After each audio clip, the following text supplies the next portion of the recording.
Salve, salve, eminentes irmãos e audiência querida, mais uma vez um episódio do Podclave, o podcast do rito brasileiro. O que a gente veio fazer aqui? Íamos conversar sobre maçonaria, sobre rito brasileiro, desmistificar essa ordem fantástica. E hoje nós temos uma surpresa para vocês. Mas antes disso, revelar essa surpresa, queria agradecer os comentários no YouTube, no Instagram, no Facebook. E aí, Misael, já coloca aqui no rodapé todas as nossas redes sociais para esse pessoal participar, engajar com a gente, fazer comentários e se a gente puder colaborar de alguma forma, estamos aí disponíveis. Então já sabe, acesse as nossas redes sociais. E hoje a gente está com esse assunto incrível que é a convivência entre as gerações e a educação maçônica. E dois feras estão aqui presentes. Nós estamos com o nosso Anderson Menezes, venerável mestre da loja Amizade Fraternal número 10, do Rito Moderno, do GOB RJ. E também do nosso irmão Alexandre Rampazzo, da loja Cavaleiros de Aço, secretário de Orientação Ritualística do Rito Moderno, e também do ilustre capítulo Araribóia 32, grau 33 do Rito Brasileiro. Sejam muito bem-vindos. Meu irmão Anderson, como é que você está? Muito bem, queria agradecer a sua audiência e o convite por ter vindo aqui fazer esse bate-papo para a gente conversar sobre o assunto que a gente gosta e ama, que é a maçonaria. Que bacana, seja bem-vindo. Rampazzo, pode chamar de Rampazzo pelo irmão Bode do Asfalto, né? A gente chama pelo nome de guerra. Seja bem-vindo. Muito obrigado, eu agradeço muito o convite. Vem a caráter, Bode do Asfalto e Fila Norte. É isso aí. Bode do Asfalto tem isso. A gente gosta de estar mostrando a nossa marca, a gente gosta de estar personagem. Mas Bode do Asfalto a gente falou outro dia, hoje a gente veio falar mais sobre educação maçônica. E eu já começo aqui para o nosso irmão Anderson. Anderson, o que primeiro a gente precisa entender de educação maçônica? Fala aí para mim. Bom, primeiro, a gente pensa em educação maçônica não só apenas como uma educação formal, mas como uma educação não formal. No meio profano, já fazendo essa diferenciação entre meio profano e maçônico, a gente vê a educação formal como instrutiva, como disciplinas. E na maçonaria, a gente tem que estruturar isso de alguma forma. E o nosso gap é justamente identificar quais são as matérias que são maçônicas e organizar em blocos de instrução, que foi o que a gente fez na Amizade Fraternal, sim, propriamente dito.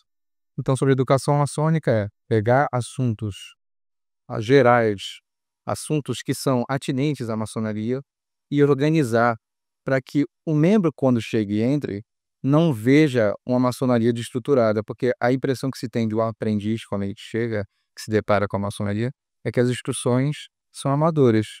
Então a gente precisa organizar e estruturar a educação maçônica em uma loja.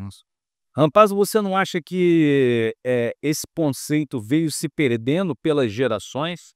Que a gente deixou de qualificar por se tornar mais fácil as coisas dentro da maçonaria?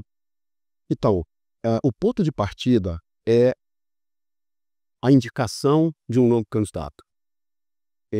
A maçonaria não é um reformatório, a maçonaria parte de um homem livre de bons costumes para aperfeiçoar as suas atitudes principalmente. Todos os valores maçônicos, eles devem permear o ser humano.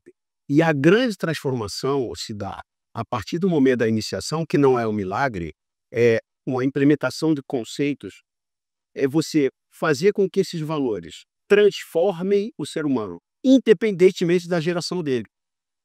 O que nós, mestres de maçons, deveríamos chamar atenção para os novos maçons, que a gente chama de aprendizes, mas aprendizes com maçons, eles têm todo um background da vida que a gente deve aproveitar.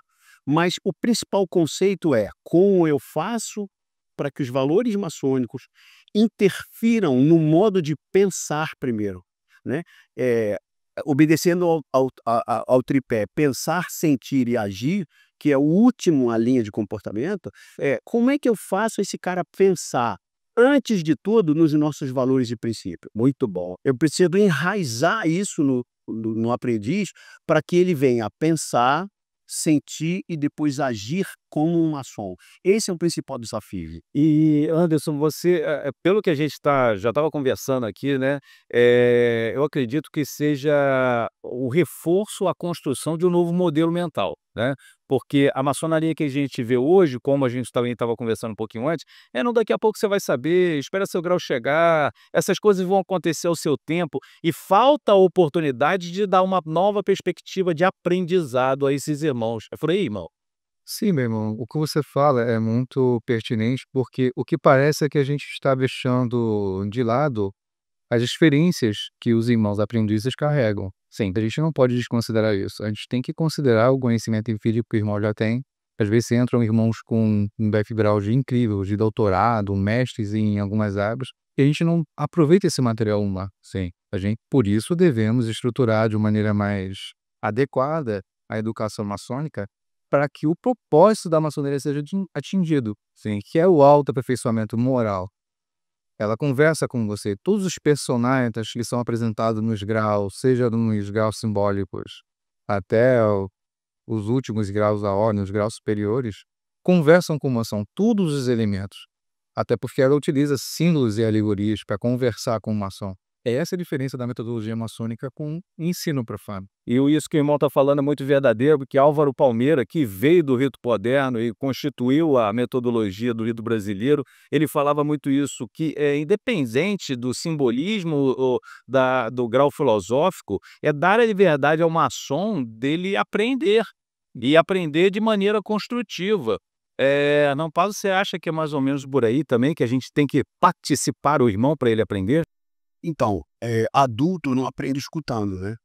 A vivência, ela fala muito mais do que qualquer outra coisa. E se você não transforma aqueles conceitos em atitudes, por isso nós desenvolvemos uma metodologia que mais tarde eu queria falar sobre ela, nós fomos apresentá-la. O fundamental é que você tenha um conceito, você entenda muito bem o que ele significa através de autores consagrados, para depois você saber o que você entendeu daquilo, o que você pode extrair daquilo para a sua vida, somando esforços, né, com o bom homem que você é, o bom pai de família, o bom cidadão. Eu tenho uma nova matéria que é a maçonaria. Como é que eu faço para permear esses valores e depois escolher as atitudes corretas? Eu construo novas atitudes a partir dessa simbiose, né, vamos chamar assim, do que eu sou com aquilo que eu aprendi e agora eu sou uma nova pessoa. Esse é um desafio, né? Por isso que eu sempre falo que a pessoa constrói uma nova persona, né? A partir dos seus conhecimentos, do conhecimento dessa nova mentalidade, ele desenvolve uma persona maçônica, né? E isso é muito interessante, porque você vê a mudança dos irmãos, como o irmão falou aqui, através de conhecimento, habilidade e atitude, né? É o chazinho, né, que o cara tem que tomar, porque se ele não transforma aquilo de maneira prática, ele não entende a funcionalidade. Você colocou muito bem, meu irmão. E aí eu ia te perguntar, meu irmão Anderson, quais são as metodologias hoje, que o rito brasileiro coloca muito isso, a tradição com a evolução, e a gente pode dar de exemplo à nossa audiência que nos assiste? Bom, na Amizade Fraternal a gente tem adotado essa sala de aula invertida, onde a gente coloca um debate em que os irmãos que estão presentes colocam questões além daquilo que já foi apresentado. Então, isso é muito importante da parte de metodologias ativas.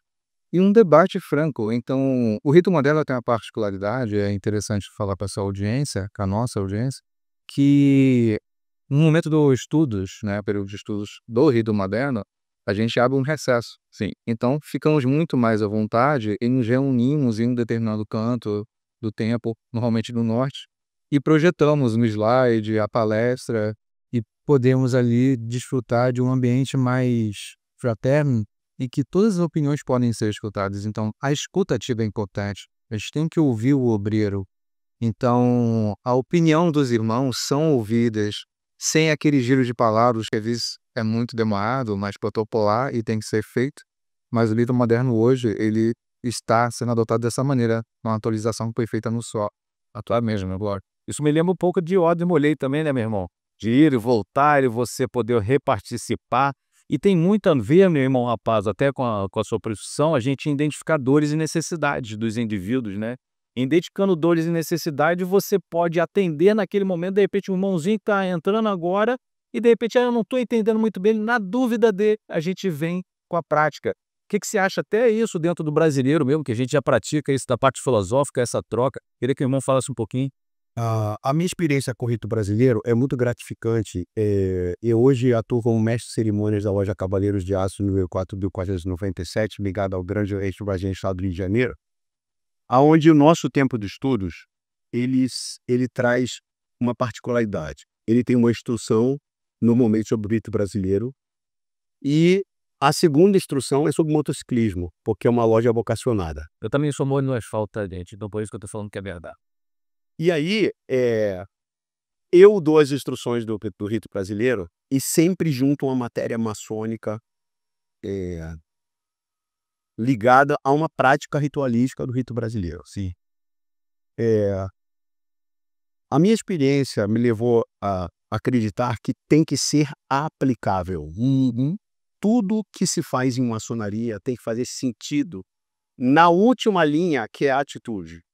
Por que eu vou estudar maçonaria? Para que eu vou aprender sobre liberdade, igualdade, fraternidade, tolerância? Por que eu preciso ser virtuoso? O que é um vício e por que isso não representa uma variável positiva? Então, na última linha, independentemente da geração, né, ainda respondendo aquela sua pergunta anterior, precisa fazer sentido. Eu tenho que gerar atratividade aos irmãos para que eles prestem atenção. E aquilo precisa fazer sentido e trazer benefícios, não só para ele, mas para a família, não só para ele e a família, mas no trabalho dele. Tudo isso convergindo para uma melhoria de vida como cidadão. Muito bom, irmão. E assim, o irmão tá me falando, a gente não deu tempo de conversar, mas eu tive um tempo nos Estados Unidos e eu me filiei a uma loja e fiz os graus filosóficos lá. E aí o que acontece? Os irmãos, quando chegam ao grau 32, é difícil chegar ao 33 só por reconhecimento e merecimento, e eu não fiquei tanto tempo lá para isso, você começa a se dedicar aos cocos filosóficos, um trabalho de mentoria, né? Os irmãos fazem uma escada inversa, né? Onde a gente vem alimentando esses irmãos que estão subindo, a gente vem puxando esses irmãos com esse abraço da informação e se tornando exemplo. Aí, Anderson, eu queria falar contigo sobre isso. Quem são nossos exemplos hoje da maçonaria moderna? Então, a gente precisa adotar nas lojas simbólicas, e eu não falo só dos grandes autores. Hoje a gente vê vários autores maçons renomados, Ken Manil, eu cito também Gustavo Patuto, José Baeta, Clóvis Gregório. Temos vários irmãos hoje renomados, mas grandes exemplos que a gente possa estar em contato direto são os mestres de maçom. Os mestres de maçons, eles têm um papel de educador dentro da loja. Forte. Quando o irmão ele é exaltado, ele ganha uma chancela de professor e ele tem que desenvolver essa competência e várias outras habilidades associadas à função de um professor dentro de loja. E isso é muito difícil quando a gente vê muitos irmãos presos no ócio e às vezes até no medo de se expor. Sim. Que era um medo que eu tinha antes de conhecer o irmão Lopazo, que ele tem essa visão de construção de liderança. Sim. E eu tinha medo de me expor até eu conhecer e a gente começou a trabalhar essa habilidade, essa competência. Apesar de ser certa facilidade em me comunicar com outras pessoas, eu sou muito sociável, eu gosto muito de pessoas, eu gosto de estar e ser acolhida, que é uma necessidade em mim. Sim. Então, quando o maçom identifica qual é a sua necessidade, qual é o meu perfil como maçom? Eu acredito que a gente pode resumir em 3, Vini. Tem um maçom que tem um perfil de eventos, que gosta de confraternização. Tem um irmão que gosta de filantropia. E tem um irmão educacional. O meu perfil era educacional. Mas dentro do educacional, como eu qualifico, existem alguns tipos. Aquele que gosta de ensinar e tem aquele irmão que só vai na palestra, na sessão naquele dia que a palestra realmente atrai o tema para ele. Que gosta só do ouvir. A gente tem que trabalhar, melhorar a vocação do irmão, fazer ele se conscientizar. Qual é a sua vocação? Sim. Vamos trabalhar aquele outro elo também para tentar equilibrar isso, para que as lojas consigam também equilibrar o seu coro de obreiros em filantropia, eventos e educacional. Acredito muito, e Rampaz, eu queria trazer para você, que o irmão trabalha já com isso. Agora a gente tem viajado muito pelo Supremo Conclave, levando também as nossas palestras, e a gente vê o seguinte, falta a compreensão das lideranças de entender as inteligências múltiplas. Cada ser humano percebe o mundo de uma maneira. E o irmão deu esse exemplo aí muito perfeitamente. O que aquele irmão busca na maçonaria? O que ele busca nos graus superiores? E se a gente não tiver essa sabedoria de repassar, o irmão sai da loja, sai da maçonaria, se afasta, e esse não é o nosso propósito. E eu queria que o irmão, de repente, desse algum exemplo já prático, que já vem aplicando com relação a esse entendimento e essa orientação. Meu irmão, nem todos vão chegar no mesmo lugar. Sim. E, às vezes, a linha de chegada ela é importante sobre vários aspectos, ainda que ela seja diferente. Então, por exemplo, nem todo maçom deseja ser venerado mestre Jedi. E se todos desejarem, isso seria um erro, porque o papel de líder, primeiro que tem muita coisa nata na liderança. Você pode desenvolver um líder, mas tem muita coisa nata. Segundo, que normalmente aquele que não é vocacionado, aquele que não deseja, ele é orquestrado por alguém que coloca ele lá justamente com esse propósito. E eu costumo brincar que eu vou muito à maçonaria da Capadócia. Aqui no Brasil a gente não tem isso não, mas lá na Capadócia a gente vê irmãos sendo submetidos a cargos e a experiências que não são vocacionados. Ele não tem a menor disposição para isso. E ele é tão importante, o irmão que vai só pelo ágape, ele é tão importante quanto aquele que quer ser venerável, que quer ser grão-mestre, que quer ser secretário, que quer ser... São expertises diferentes. E eu preciso aproveitar esse movimento. Por outro lado, quando a gente percebe uma liderança contundente e assertiva, boa parte dos irmãos diz, calma, segura isso aí, não é assim não. Então, eu preciso facilitar as coisas. Nem todas as lojas terão um tempo de estudos maravilhoso. Nem todas as lojas terão jantares fantásticos. Nem todas as lojas têm condições financeiras de fazer filantropia toda semana, todo mês, uma arrecadação fantástica. Mas eu preciso descobrir qual é a vocação da minha loja. E quem é a menor partícula da loja? É o irmão. Qual é a vocação dele? Segunda coisa que nós defendemos muito, envolver a família maçônica, né? Porque, eu não sei no seu caso, mas na minha casa, quem manda é a minha mulher. Mas você tem dúvida que na minha também não é? Mas tem muitos irmãos mas tem muitos irmãos que Eu vou falar que não, já a hora assistirei. se eu não envolvê-la, meus irmãos, eu dirigir a vocês agora, troquem de lugar com vossas esposas. Vocês ficariam contentes de toda semana ela sair para ir para um lugar exclusivo, onde ela vai se reunir com outras amigas, irmãs, sei lá o título que elas se dão, afastado de você para discutir assuntos secretos?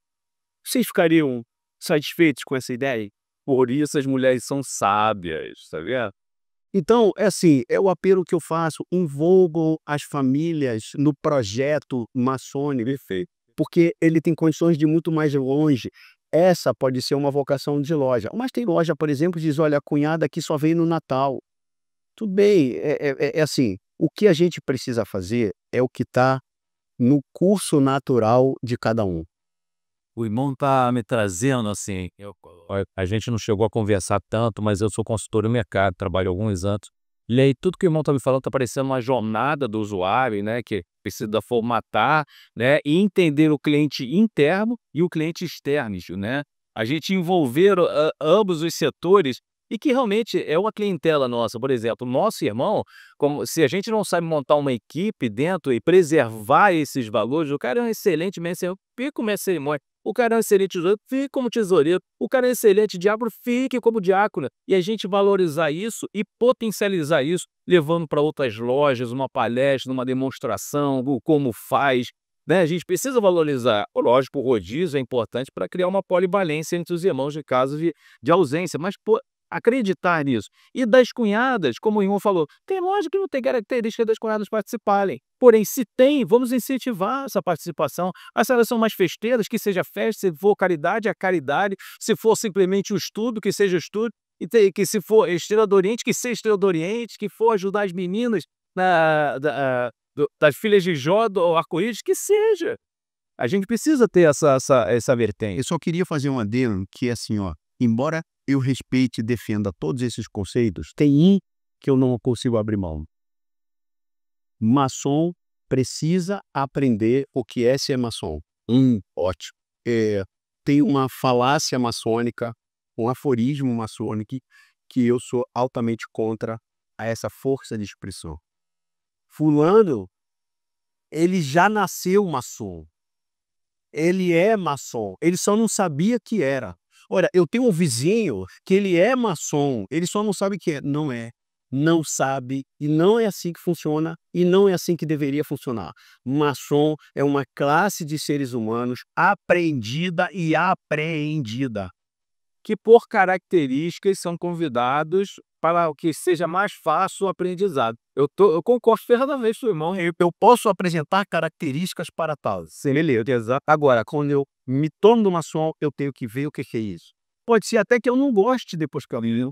Agora, conversa de sambista é samba, conversa de maçom é maçonaria. Eu tenho que chamar você e dizer, olha, a maçonaria é assim, funciona assim, você deveria ser isso, porque como que eu vou te reconhecer? Sem dúvida. Não é só ser legal, não é só ser honesto, isso é premissa. Isso não deveria ser maçom, deveria ser humano. E a gente volta no conceito de conhecimento, habilidade e atitude, porque um maçom ele se reconhece pela atitude. Legal que seja vocacionado, mas você tem que ser maçom. E aí, voltando agora para o nosso irmão Anderson, falando em atitude, né?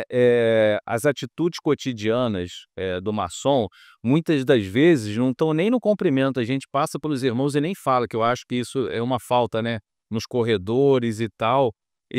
Imagina sendo como um educador, né? Eu acho que falta ainda a gente incutir. No rito brasileiro, não, que eu brinco com os meus amigos, que eu vivo em Teresópolis. Na verdade, eu passo algumas noites lá, porque eu vivo no Cabo, né?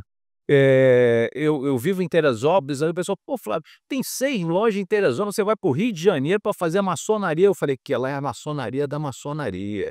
Eu brinco porque é exatamente isso, aonde eu me encontro por atitudes do meu venerável mestre, dos irmãos mais antigos, e que eles têm essa preocupação de ser o educador. O que o maçom precisa ser hoje para ser um educador, irmão? É muita coisa? Primeiro exemplo. Há um distanciamento entre discurso e prática que a gente está conversando aqui, dialogando sobre isso. Primeiro exemplo, falta coerência de muitos irmãos, inclusive de nós mesmos, no dia a dia. Né? Então, assim, algumas habilidades e técnicas devem ser desenvolvidas assim. Primeiro, a oratória. O irmão tem que desenvolver uma habilidade oratória, aprender, de certa forma, a se comunicar. Isso é uma habilidade que se desenvolve, né? Então, você falar em público, coisa que a Ordem de Moleiro nos ensinou, né? Então, isso é importantíssimo. Saber lidar com um contraditório é outra habilidade que o educador tem que aprender a ouvir.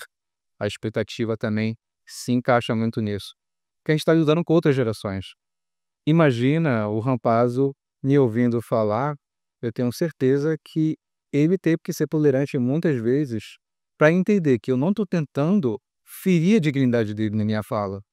E aí ele desenvolveu inteligência emocional, que é outro ponto que muitos irmãos não aprendem a lidar com essa atualização. O tema hoje, no mundo dos business, dos negócios, é a habilidade emocional, a gestão das emoções. O irmão tem que aprender a inteligência emocional. Poxa, até onde eu suporto isso? E aprender, sim, de fato, a ser um líder, porque todo maçom, ele é líder em algum aspecto. Sim. Seja um líder familiar, um líder no trabalho, dentro da sua comunidade.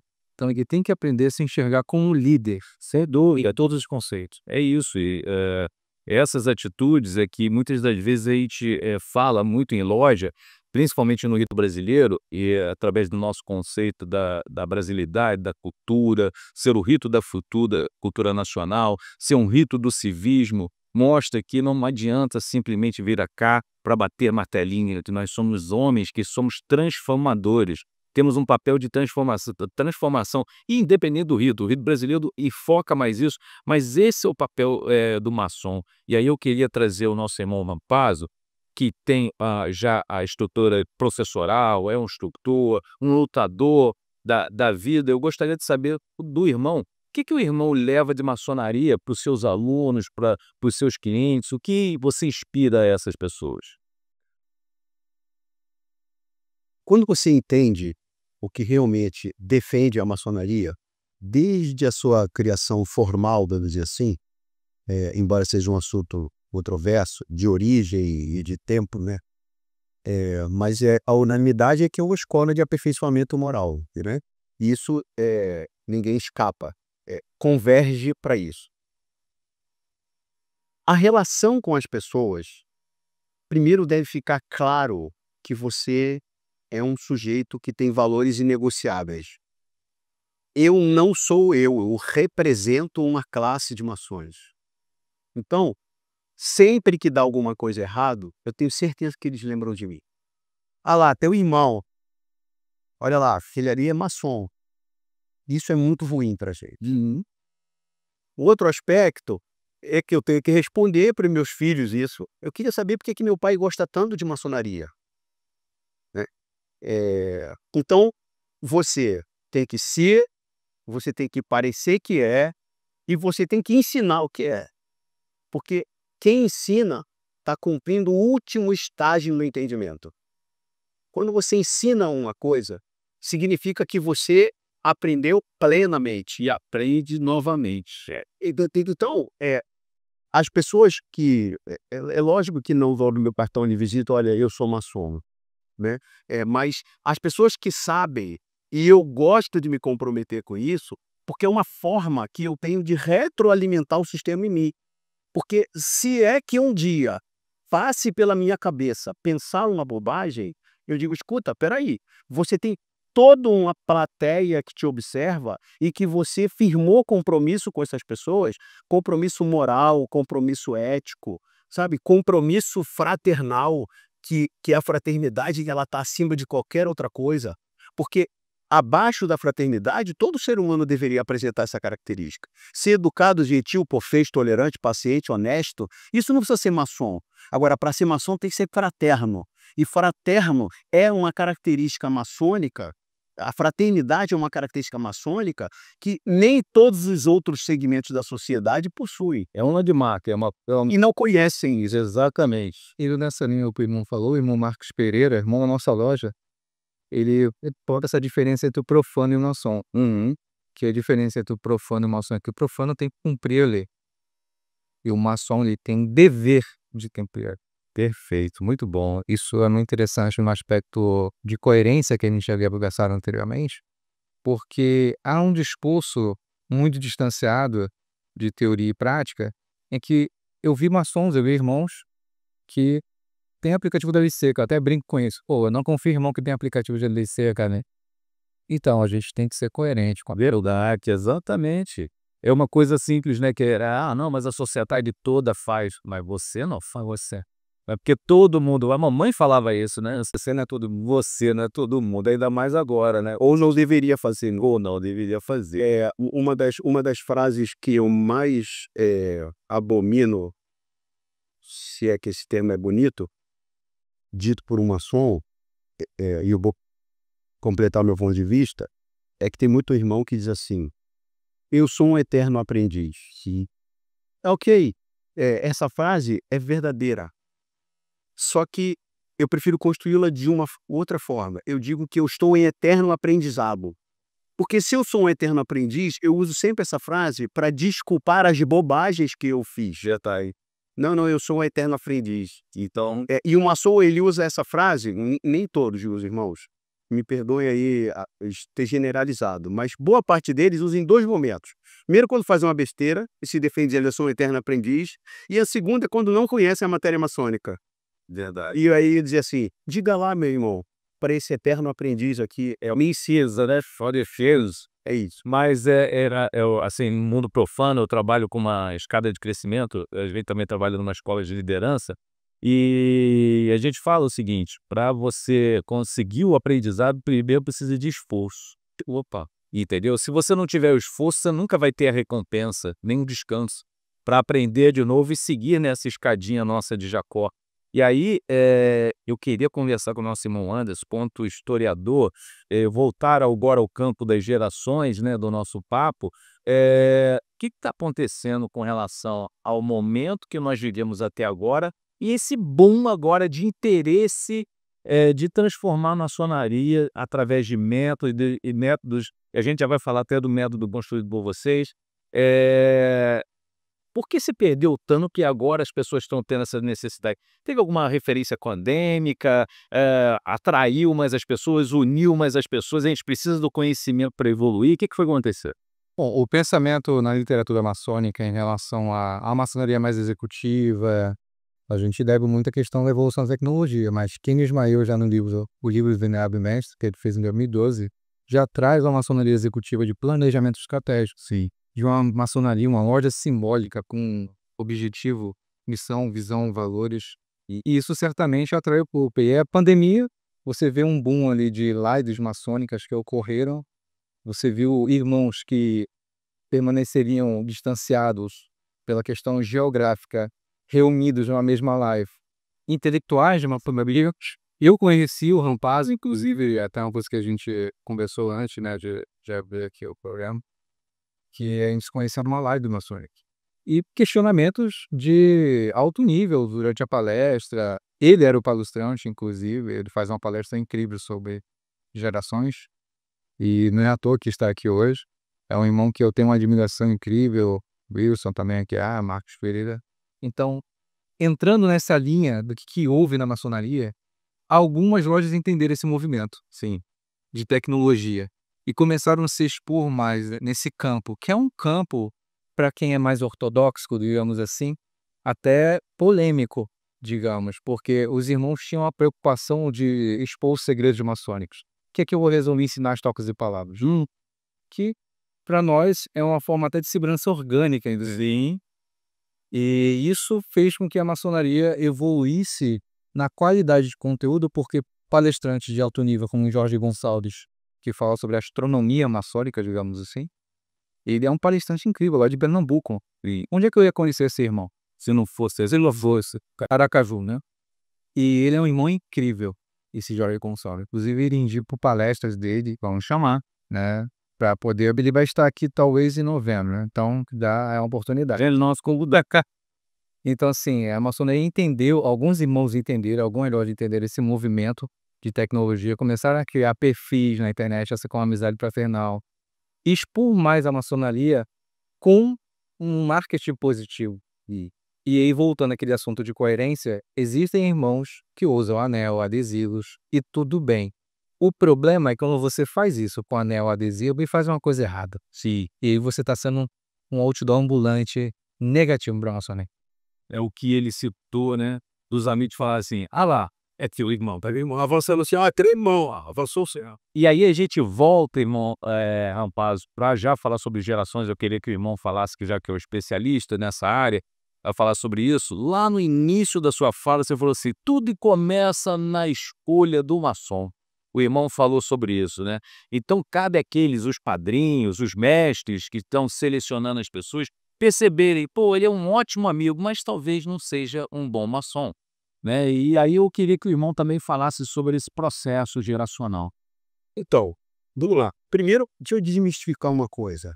É porque nem tudo que reduz é ouro. Daí, não é porque a pessoa tem uma idade avançada que ela não é antenada com tecnologia, sim, que ela não traz novos conceitos. Por exemplo, eu vou citar dois irmãos aqui. O irmão Eleutério, que é do Sul. É um irmão idoso, Eleutério, eu não estou aumentando não, é pessoal de idade, hein? E que tem palestras e trabalhos, livros maravilhosos e acompanhou toda a evolução, inclusive do ensino, sim, inclusive comportamental. Michael Witness, eu não sei se eu falo o seu nome correto, meu irmão, ele é judeu e esse nome é difícil de falar. Ele mora em Mongaguá e Mãozaço. Tem matérias espetaculares, tem um irmão idoso. Jorge Gonçalves, espetacular. Esse é mais novo que eu. E ele modificou a maçonaria com o conceito do local do aprendiz no templo. É um irmão que é astrônomo e ele explicou todo esse ferramental a ponto de mudar o habitual no Grão-Violense do Brasil. Legal? Então, assim, são duas gerações diferentes. Nós temos o Anderson, nova geração, 30 e poucos anos. Então, não se rotula uma pessoa só pelo quesito gerações. É necessário que o da antiga geração se aproxime, e é necessário que o da nova geração se aproxime. Porque existe uma falácia dizendo que a próxima geração é sempre mais inteligente e a anterior é mais sábia. E essa é uma eterna guerra que não leva a lugar nenhum. Agora, a maçonaria ela precisa se aperfeiçoar e ela precisa de tecnologia, porque senão ela morre. Não dá para escrever em pergaminho, bem, se atualizar. Então, a gente tem que colocar os rituais na internet, a gente tem que colocar no celular os rituais. A gente precisa de podcast maçônico. É um exemplo. A gente precisou de lives, a gente precisou ter uma pandemia para mostrar para o maçom que a tecnologia existe. E hoje, por incrível que pareça, nas lives maçônicas, o público mais frequente são os mais idosos. Então, assim, primeiro, desmistificar essa questão. Não desvalorizar uma pessoa porque ela é nova ou porque ela é velha. Até porque velhice não é doença. Velho é um jovem que não morreu. É só isso que ele é. E ele coleciona experiências que podem ser úteis. Agora, o ímpeto da juventude é importante para mover o mundo. Muito bom. E a gente precisa unir esses esforços. Eu digo que os mais experientes, eles têm mais capítulos de livros, né? Que talvez a gente não tenha lido. E aí a nossa história nem seja tão interessante quanto a deles. Então, até o propósito do Podclave, ele veio justamente para isso, para encontro de gerações. Às vezes a gente consegue, né, Misael? Às vezes a gente não consegue, mas quando a gente consegue encontro de gerações, a gente teve o nosso irmão Eduardo de Carvalho aqui, o nosso irmão Zamit, que vocês conhecem também, que foi incrível. Essa é exatamente a troca. E o outro, sem saber o que aconteceu. Ele mesmo aconteceu isso. Foi quase uma conversa entre os dois. Eu fiquei comendo jujuba aqui e eles bateram um papo. É o que o irmão está falando. E o que o irmão está dizendo é aquilo que você comentou sobre mentoria, e o campo dos negócios. A gente tem essa mentalidade de amizade fraternal, então o padrinho é corresponsável pela educação maçônica daquele aprendiz, um banheiro e mexe até o final dele, ele é corresponsável. Todas as peças de arquitetura que são produzidas pelo maçom que vai apresentar, o padrinho deve avaliar antes do vigilante responsável, no caso venerado, se for um caso de um mestre maçom. Eu vou levantar uma bola agora para a gente falar um pouquinho sobre a metodologia que vocês desenvolveram, que é bem interessante. Eu estava no Kadosh, eu estava como presidente lá, como o grande prior, a audiência aqui não é maçônica, de repente não entenda, é o presidente desse corpo filosófico, e a gente tem uma fase lá que a gente conversa, bate um papo e tal, então eu pedi um trabalho para cada irmão a respeito do tema, e lá nós fizemos uma coisa bem interessante, uma coisa simples, um drive, onde o irmão eu levantava um tema e o irmão ia multiplicando ali as suas interações e a gente deixando um legado para os próximos que vinham. Baseado no que o cara comentou, falou assim, você escreve a respeito disso. E aí, rapaz, um irmão me mandou, parecia uma receita de bolo de cenoura. Eu falei, gente, o que esse cara tá querendo dizer com isso? Ele copiou muito na internet, não sei, botou uma porção de coisa colada aqui, mandou para mim. Eu falei, irmão, liguei para ele, você me explica o que é isso aqui? Aí ele ficou meio talado e falou assim para mim, rapaz, acho que eu te mandei o arquivo errado, peraí que eu vou fazer outro. É disso que eu quero falar com vocês. Sobre esse maçom do imediatismo, do copia e cola, sem fonte de recurso, sem embasamento. E aí eu passo a palavra para vocês, começando com vocês, sobre essa metodologia que vocês estão implementando. Fala um pouquinho dela. Bom, ela surgiu em 2021, que é a metodologia SPPA, metodologia que preza por peças de arquitetura sem plágio nas peças de arquitetura. Então ela nasce... Conversa de arquitetura, gente, é quando o irmãozinho, o nosso maçom, faz um trabalho, tá? E aí a gente coloca esse nome, peça de arquitetura. Como se fosse um trabalho escolar, e a gente solicita um tema atinente ao grau daquele irmão. E isso é até uma exigência para você progredir dentro da maçonaria, apresentar trabalho, ou deveria ser, né? Então a gente criou essa metodologia em 2021, implantamos a amizade fraternal, tá um case de sucesso já em outras lojas, como Passo Livre para Cavaleiro de Aço, para Navega Creton, outras lojas que ele participa. Eu acho que é um dos maçons assim, mais ativos, ele participa de todos os ritos, é ativo em várias lojas simbólicas. E a gente tem a metodologia tríade, que é conceituação, e entendimento e aplicação. Ótimo. Dentro da conceituação, o irmão ele cria o seu trabalho da temática que foi desenvolvida por ele por indicação, ou seja, o mestre que está passando o trabalho, no caso do segundo irmão de aprendizes, e tem a obrigação também de fazer a indicação bibliográfica. Como é que eu vou exigir um repertório cultural de um aprendiz que não conhece nada de maçonaria, que está aprendendo maçonaria, ou de um companheiro? De um mestre, a gente pode ser mais exigente, mas de um aprendiz e companheiro, eu tenho que dar a indicação bibliográfica. A gente faz a indicação de pelo menos 2 livros que têm relação com a temática passada. Então, e também dá um tempo execuível de 2 meses para ele produzir essa peça de leitura até a data da apresentação. Então, esse é o ponto. Dá indicação bibliográfica, dá tempo execuível, para que não ocorra copia e cola. Mas dentro da conceituação, ele vai fazer citações de livros que foram apresentados a ele, ou de sites, mas se forem sites, vai ter que solicitar o padrinho ou a Comissão de Educação e Cultura da loja para poder usar aquele site. E verificar a fonte, até porque pode ser um assunto do grau que não é dele realmente, e invadir temática de outro grau, então não é interessante. Para ir amadurecendo na pesquisa. Então, 2 pontos são interessantes. Vai desenvolver o repertório cultural, vai ter já uma relação com o padrinho, de livros que o padrinho já leu, do repertório cultural do padrinho, que vai agregar aquela temática. Então, dentro da conceituação, é um momento que ele tem para desenvolver citações, diretas e indiretas, dentro da BNT. A gente exige esse nível para que nós possamos desenvolver no futuro, futuros escritores dentro da loja. Bacana. Na parte de entendimento, tudo que ele leu é o entendimento dele. Ele vai responder a pergunta: o que eu entendi da literatura que eu li? Perfeito. E aí, no terceiro ponto, isso você não vai encontrar em nenhum lugar, que é exatamente a parte de aonde eu aplico isso na minha vida. Ele tem que responder essas 3 perguntas, digamos assim. Só a conceituação, fazer a citação, o entendimento. O que eu entendo disso? E onde eu coloco esse conhecimento dessa temática prática na minha vida? Que bacana. Copia e cola não vai existir mais. Eu não sei se os irmãos conhecem, nós temos um órgão que a gente chama doutrinador, que é o semeador aqui do Rito Brasileiro. Ele foi criado também por Álvaro Palmeira, justamente para levar esse conhecimento aos irmãos, com referência bibliográficas e tudo mais. E ele é vivo até hoje. Hoje, inclusive, nós temos ele de maneira digital. Eu convido a você a acessar. Israel coloca aqui no rodapé a nossa revista eletrônica para o pessoal ter acesso.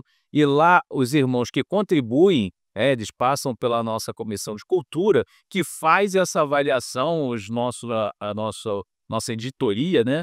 Para verificar se aquilo realmente representa, se aquilo é verdadeiro, se aquilo tem conteúdo, se aquilo é da nossa ritualística, se veio, por exemplo, do moderno, se realmente no moderno acontece aquilo, que o nosso compromisso enquanto maçom de ser doutrinador, de multiplicar, de comunicar e passar uma coisa errada, é corresponsabilidade também nossa, não é isso?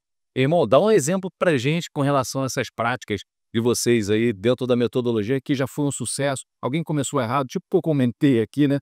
Comentou errado e transformou e tanto. Eu vou juntar essa resposta com uma que eu fiquei devendo. Começa de novo, é porque tá chegando perto pro final. Eu vou juntar Começa, irmão.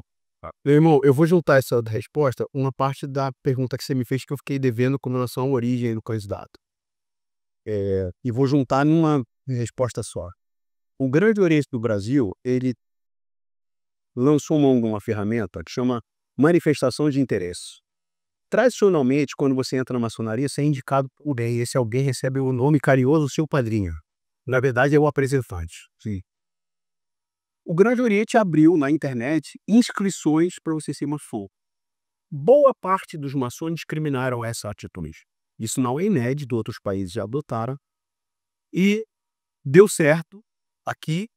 E a nossa loja adotou, e eu sou o coordenador desse programa, que vai na nossa loja. Então, são pessoas que se inscreveram e eu faço o primeiro contato, a primeira reunião. Primeiro que eu preciso te convencer de que eu sou maçom do Grande Oriente do Brasil, porque a quantidade de golpes é enorme na praça. E depois você precisa me convencer de que você quer, porque você também pode estar disposto a dar o outro. Então, nós, terça-feira agora, passada, nós fizemos a sabatina da primeira turma que foi admitida na loja por manifestação de interesse. Faz com que e eles serão elevados e eles cumpriram todos os quesitos com louvor, tá? E eu posso te dizer uma coisa, você finge que é legal, e eu finge que eu sou legal, e porque eu sou teu padrinho, você me elogia, e eu te elogio porque você é meu afilhado. E eles não têm vínculo com a gente.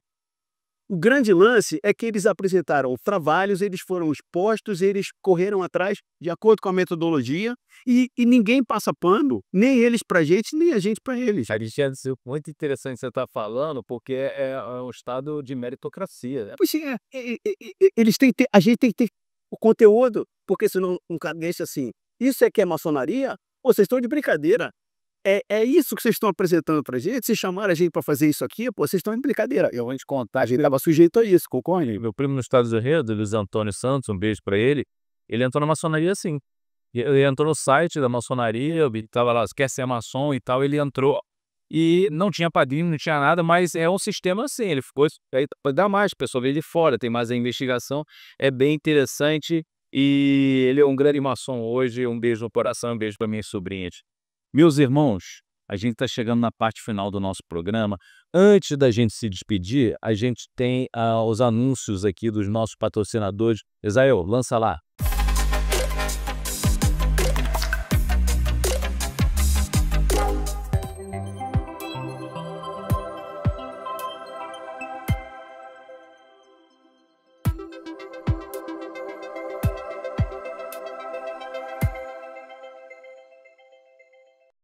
E com esse papo incrível, já vou indicar para vocês aí acessarem no nosso site supremoconclavedobrasil.com.br, acesse o portal do irmão, onde você vai ter essas maravilhas aqui, livros fantásticos, comendas. Aqui esse livro aqui, ele é fantástico, do nosso Fernando de Faria. Olha, para você conhecer o rito brasileiro, precisa conhecer esse livro. Então acesse a nossa lojinha. E é lógico, não podemos esquecer do Instituto Flávio Gueio. Se você tem uma equipe, se você tem uma empresa e precisa qualificar do teu capital humano, procure a gente. Nós temos a solução ideal em termos de consultoria, de instrutoria. Estamos disponíveis a atendê-lo. Agora, se você é um líder, se você é um CEO, se você é essa liderança da empresa e precisa evoluir em conhecimento, habilidade e atitude, tudo mentoria. Acesse aí tudomentoria.com.br. É isso aí, gente. Então voltamos aqui para a parte final, a mensagem final desses feras, desses verdadeiramente maçons. Aqui o nosso irmão Anderson, obrigado pela sua presença. Irmão, sua mensagem final agora. Primeiro, gratidão para o Comprite mais uma vez. É importante a gente trazer mensagens aí de esperança, né? A gente acredita que a maçonaria é uma instituição, de fato, formadora de opinião, de homens de bem, que preza ali pela ética do bem comum.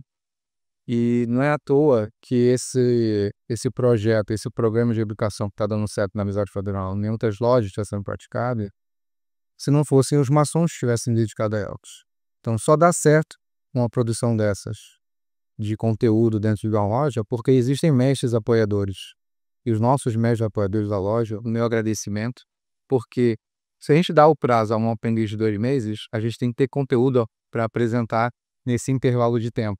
Então, sem os mestres apoiadores, os mestres professores que a gente conversou aqui, não existiria esse programa de educação dentro da loja. Então, é uma mensagem que eu quero deixar para os irmãos de conscientização, de responsabilidade com as suas lojas, de gestão de conhecimento, de guardar o que foi produzido pelos irmãos, fazer uma ficha de obreiro, o irmão apresentou tema tal, tal dia, criar uma ficha individual com as peças de arquitetura do irmão, deixar guardado nas lojas. Isso é um arquivo muito rico para quem é historiador e quiser fazer uma pesquisa no futuro. Então, as lojas tenham essa conscientização de conservar o conhecimento que é produzido dentro das suas lojas. Essa é a mensagem que eu quero deixar. Muito bom. Amparo, muito obrigado por você ter vindo. A gente se conhece de vista e de estrada por ser boy do asfalto, mas hoje falar com você foi realmente um prazer, meu irmão. Obrigado.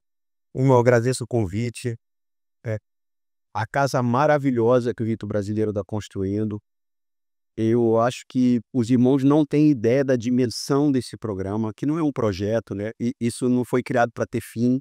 É um programa, essa casa maravilhosa, com ideias que já estão em prática.